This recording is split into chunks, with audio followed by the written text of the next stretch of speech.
নমস্কার, এসবি নিউজে আপনাদের স্বাগত। চলে যাব আজকের দিনের একটি বিশেষ গুরুত্বপূর্ণ সংবাদে।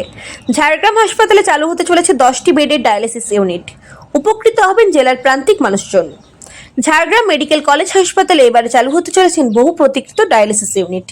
পিপিপি মডেল অর্থাৎ পাবলিক প্রাইভেট পার্টনারশিপ মডেলে তৈরি হওয়া এই ইউনিট চালু হলে কিডনির সমস্যায় ভোগা জেলার বহু মানুষজন উপকৃত হবেন। নতুনভাবে চালু হওয়া এই ইউনিটে থাকবে 10টি বেড। হাসপাতাল সূত্রে জানা গিয়েছে ইতিমধ্যে প্রয়োজনীয় ডায়ালিসিসের মেশিন এসে পৌঁছেছে। দ্রুতই পুরো পরিষেবা চালু হওয়ার প্রস্তুতি নেওয়া হচ্ছে। ঝাড়গ্রাম মেডিকেল কলেজ ও হাসপাতালে জেলার বিভিন্ন ব্লক সহ আশেপাশের গ্রামের বহু মানুষ চিকিৎসার জন্য আসেন।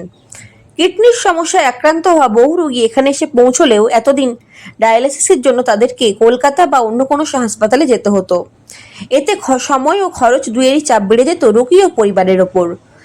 এই নতুন ডায়ালিসিস ইউনিট চালু হলে জেলার প্রান্তিক মানুষজন আরও বড় শহরে যাওয়ার প্রয়োজন পড়বে না। স্থানীয় স্তরে আধুনিক চিকিৎসা পাওয়ার সুযোগ তৈরি হয়, স্বাভাবিকভাবেই স্বস্তি পাবেন সাধারণ মানুষজন। স্বাস্থ্য পরিকাঠামো উন্নয়নকে ঘিরে খুশির হাওয়া চিকিৎসক থেকে রোগীদের। আশা করা হচ্ছে এই উদ্যোগে জেলার স্বাস্থ্য ব্যবস্থাকে আরও এক ধাপ এগিয়ে নিয়ে যাবে। এই ডায়ালিসিস এর ইউনিটটা এটা আশা করা যায় খুব তাড়াতাড়ির মধ্যে চালু হবে। যেটুকু যা সুবিধা অসুবিধা ছিল সেগুলো দেখে আমরা আমাদের মতো করে বলে দিলাম, রেকটিফাই করে চালু করে দেবে আশা করা যাচ্ছে। ডায়ালিসিস পরিষেবা থাকছে, ডায়ালিসিসের যা যা পরিষেবা হয় আমরা যেগুলো এক্সপেক্ট করি সেই সবকটাই, মানে ডায়ালিসিস যা যা পরিষেবা সবই পাবো আমরা এখান থেকে।